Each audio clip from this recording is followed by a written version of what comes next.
महत्त्वाची बातमी सुरुवातीलाच केंद्रीय गृहमंत्री अमित शहांचा महाराष्ट्र दौरा आजपासून सुरू होतोय। महत्त्वाचं म्हणजे अमित शहांनी आपल्या 2 दिवसांच्या दौऱ्याची सुरुवात विदर्भापासून केलेली आहे। या भेटीत अमित शहा कार्यकर्त्यांना भेटणार आहेत।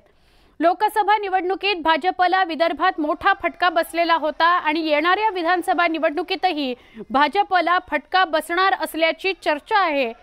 त्यामुळे केंद्रीय गृहमंत्री अमित शहांनी आपले लक्ष विदर्भाकडे केंद्रित केलेले आहे। विदर्भात 62 जागा आहेत आणि जास्तीत जास्त जागा जिंकण्याचा भाजपचा प्रयत्न आहे।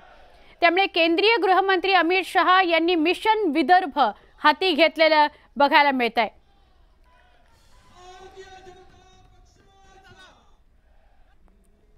विदर्भात विधानसभेच्या 62 जागा आहेत। विदर्भात परफॉर्मन्स सुधारण्यावर भर दिला जाणार आहे भाजपकडून। 2019 मध्ये विदर्भात भाजपला फटका बसला होता विधानसभा निवडणुकीत। 2019 विधानसभेत 15 जागांचा भाजपला फटका बसला होता विदर्भामध्ये। 2024च्या लोकसभेमध्ये ज्या आत्ताच झाल्या लोकसभा निवडणुका तिथे विदर्भात भाजपला फक्त 2 जागा मिळालेल्या आहेत आणि त्यामुळे केंद्रीय गृहमंत्री अमित शहा यांनी मिशन विदर्भ हाती घेतलंय, कारण विधानसभेच्या 62 जागा विदर्भात आहेत। अमित शहा यांनी महाराष्ट्रातील विदर्भावर विशेष लक्ष केंद्रित केलंय। विदर्भ मिशन 45 साठी शहांनी कार्यकर्त्यांना कानमंत्र दिलाय।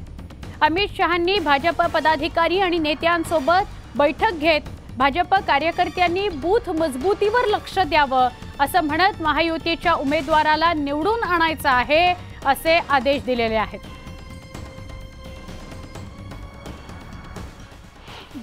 काय कानमंत्र दिला, काय बोलले ते पदाधिकाऱ्यांशी ते बघूया।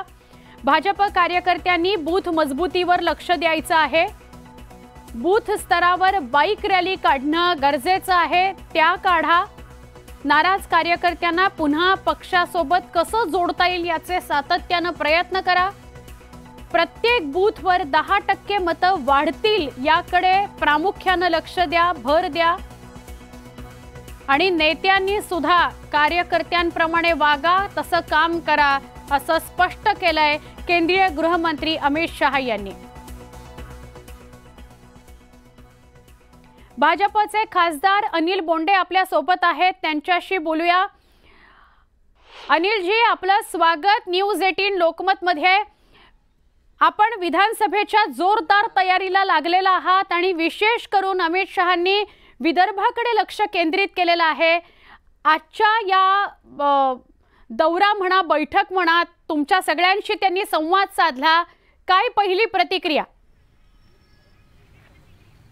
नाही, आज केंद्रीय गृहमंत्री अमित शहा कार्यकर्त्यांसोबत त्यांनी संवाद साधला आणि त्यांनी कार्यकर्त्यांना जिंकून घेतलं आणि कार्यकर्ते जेव्हा बाहेर निघाले तेव्हा त्यांचा उत्साह, त्यांचा आत्मविश्वास आणि जिंकण्याचा संकल्प कार्यकर्ते करूनच बाहेर निघाले आणि त्यामुळे आजची ही बैठक अमितजी शहा यांनी जी घेतली ती भारतीय जनता पक्षाच्या महायुतीच्या विजयाची नांदी जी विदर्भापासून सुरू होते ती नांदी आहे असं समजायला काही हरकत नाही आणि विजयाची पायरी, विजयाचा मार्ग हा विदर्भामधूनच निश्चितपणे जातो हे सुद्धा स्पष्ट झालेलं आहे। अनिल जी, मात्र लोकसभेमध्ये 2च जागा भाजपला मिळाल्या होत्या विदर्भातून आणि मागच्या विधानसभेमध्ये 12 जागांचा फटका बसला होता। त्या अनुषंगाने आज कार्यकर्त्यांशी, तुम्हा सगळ्या ज्येष्ठ नेत्यांशी काय संवाद साधला किंवा सल्ले काय दिले, मार्गदर्शन काय केलंय? हारल्यानंतर निराश न होणारा भारतीय जनता पक्ष असतो, हारल्यानंतर त्यामधून शिकणारा भारतीय जनता पक्ष असतो आणि म्हणून आजच्या बैठकीमध्ये आपण कुठे चुकू शकतो या गोष्टीवरही एक वडिलकीच्या नात्याने अमितजी शहा यांनी सांगितलं आणि या चुका न होता आपल्याला विजयापर्यंत कसं पोहोचायचं आहे त्याचा मार्गसुद्धा अतिशय रेखीवपणे अमितजी शहा यांनी आखला आणि तो कार्यकर्त्यांपुढे ठेवला आणि म्हणून कार्यकर्त्यांमधला आत्मविश्वास वाढला। त्यांनी संकल्प केला की पूर्णतः महायुतीला विदर्भामध्ये यश मिळवून द्यायचंच आणि म्हणून त्या संकल्पासह कार्यकर्ते मोठ्या उत्साहाने घरी गेले। नक्की अनिलजी, हे सगळं सीट्स मिळताना सुद्धा चित्रित होईल अशी अपेक्षा व्यक्त करूया।